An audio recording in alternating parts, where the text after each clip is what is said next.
should take it slow.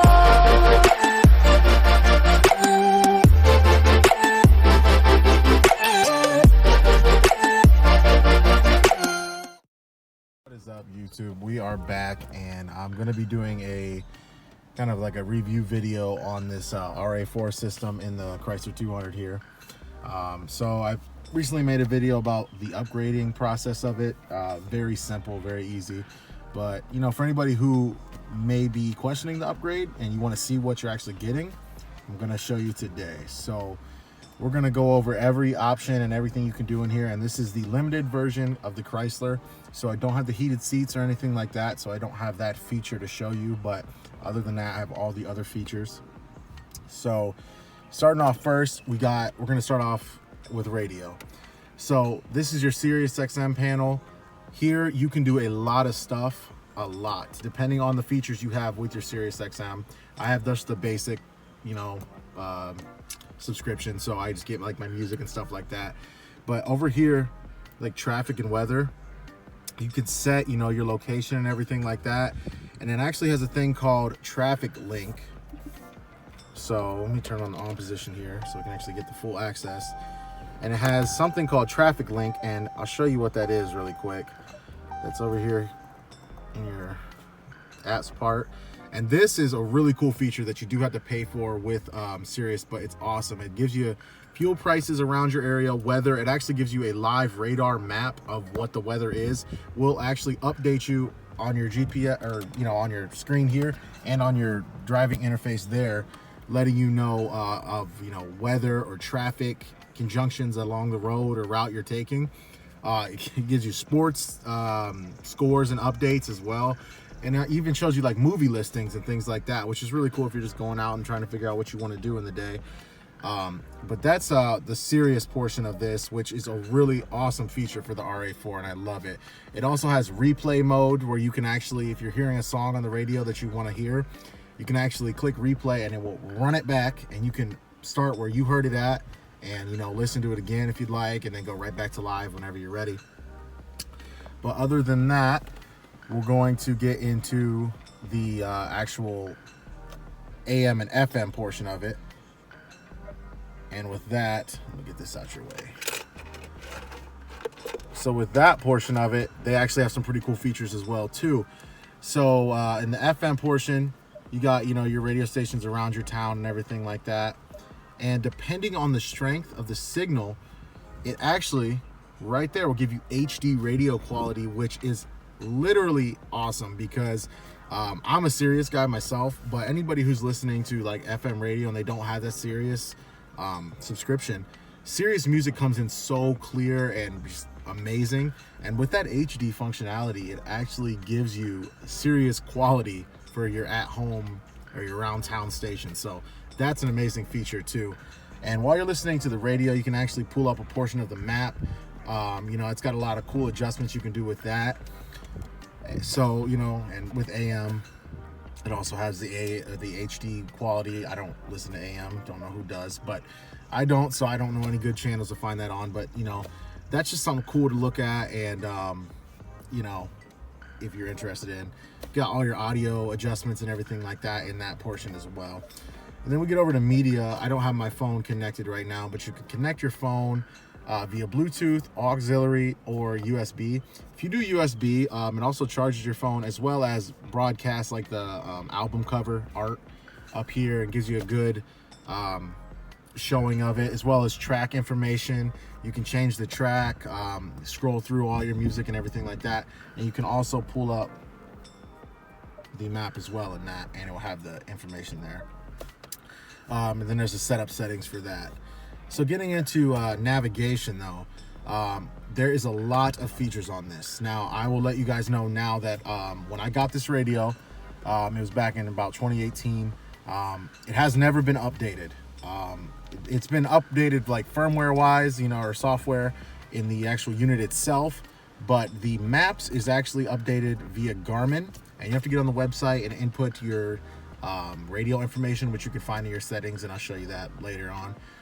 And you know, I think it's about 120 or 110 bucks. It may be cheaper now, and that's for the 2019 maps. I don't know if they've came out with the 2020s yet. But you know, I don't really find the need for it. Maybe, you know, if it ever came down to like 50 or 45 bucks, I'd do it. Definitely. Or maybe when I want to sell the car, I might do it just to add the value a little bit of something. But, you know, other than that, though, you have your where to option here, which will allow you, you know, addresses, recents, points of interest, favorites that you made, other things like that. And your go home setting there, which will show you that, you can actually go in and mark your home address and just click that and it will automatically take you there. It's pretty similar to a Garmin GPS because it's, you know, the same setting, but it's got a bunch of different features and functionality that you can use to track where you want to go with. But getting out of that, you got your view map, which is pretty obvious here to let you know where you are. You can go to options, and if you click menu, it'll take you back to where we just were. I'll show you some options here. Options, it gives you the 3D view setting, which I live in Indiana, so we don't have many tall buildings, so there's really not much you can see on the map. But I actually did use the maps driving to Chicago, and it's pretty cool. You know, it actually does show you a 3D view, almost if you were to turn the world, bevel it a little bit, and you can see like the view or the buildings and the markings and all that stuff. So that's pretty sick. But you can turn that on and off there. I got it on. And then you can get into your settings here. You know, map setup, all different types of things you want to do, which would be really good for anybody who's really particular about the way they want things. It gives you a ton of different options for that. Go over here to speed limit. It lets you know when you're on a road that it knows the speed limit of. It will tell you. You can actually suggest how fast you can be going over before you, let me go back there. It's pretty funny. You can actually see, you know, put how fast you can go over before it lets you know. And I mean, it will warn you. I've tried it. So I kind of actually, you know, have it off for that reason. Sometimes, you know, you're just going too fast and you don't want to be told. But down to guidance here. Again, this is a lot of options for when it actually speaks with you. And it just gives you some great functionality features, lets you change the volume. And like I said in the other video before, actually when the nav talks to you, it's pretty nice because it actually comes out of the speakers on your side of the car and not the whole car. So if you're listening to music, it really doesn't interfere with that. It's pretty crazy how they do it. But going out of that, you got your GPS and your DMS.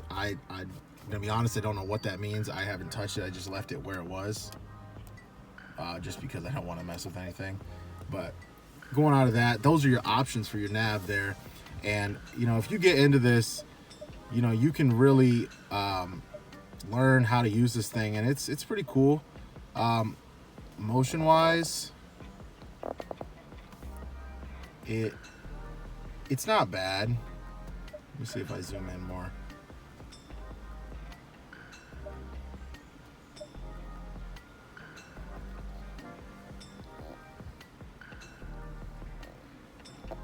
Actually pinpoints the street. Kind of slow to the touch, you know, it's a little bit of older technology, but I mean, it does move. It really does move pretty well. So you just hit the back arrow and takes you back. But that's pretty much it for the navigation portion of it. I mean, there's a lot of options that I'm not really going to get into because that's more of a personal preference thing, you know, but they do give you a lot of options for it. So going down here to apps, you can actually register your vehicle with UConnect. I actually have never done it just because I have a remote start on it now. That's I actually got it put in aftermarket with my key fob. I push my lock button 3 times and it starts it up. So I don't really need the functionality of locking it with my phone and all that. I just feel like there's no point for me to pay for a subscription for that.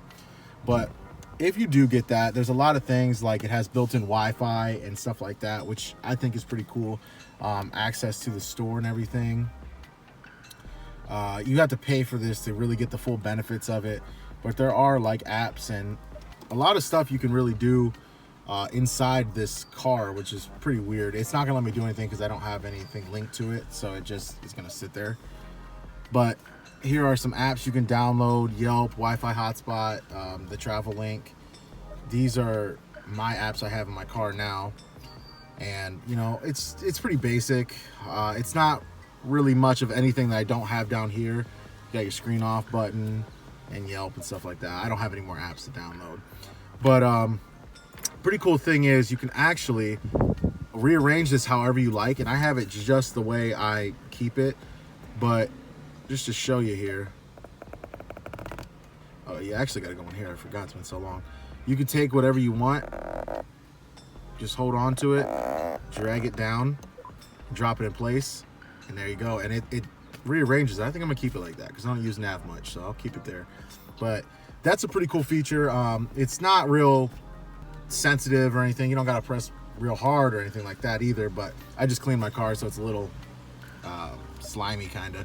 But you know, that's your basically like your main menu option for this radio, and it's pretty handy, pretty neat, and pretty easy to access.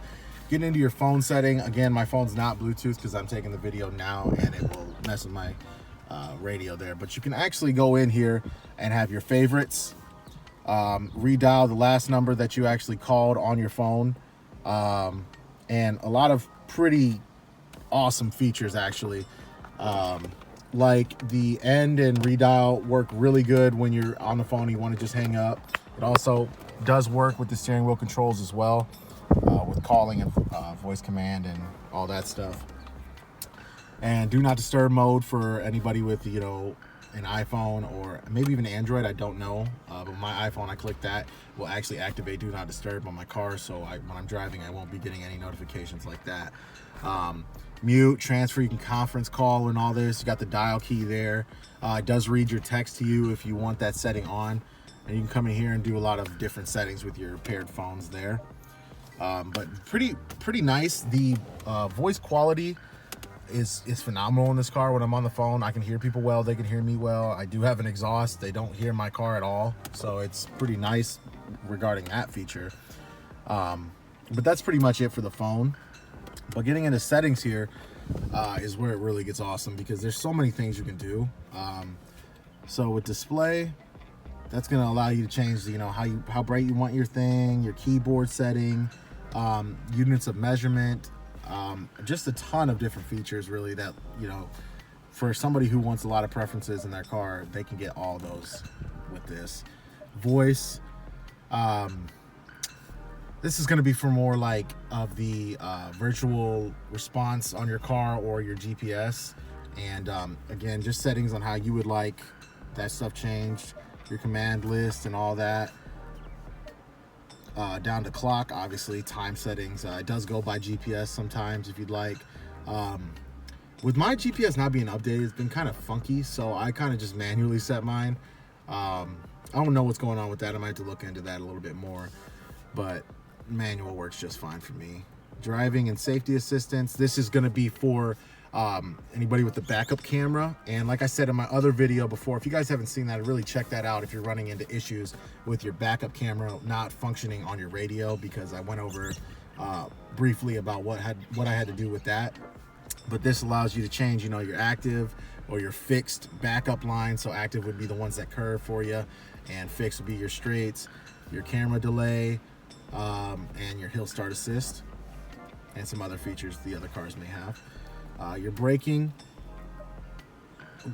went all the way down there.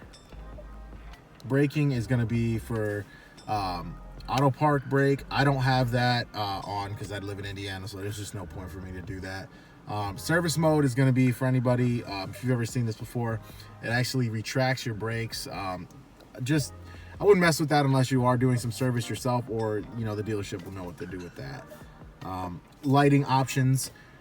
This actually gives me a little bit more than what my old radio did, which is kind of crazy. I don't know how, but it gives me a little bit more options with the appearance and things like that of my lights when I'm getting out. I'm just going down here, doors and locks. All these other options you can do. Again, personal preference. Then your engine off settings. As you can see, I mean, it's really quick, it's responsive, and I don't run into any issues with this thing. I don't get lag or anything like that. I can do this while I'm driving.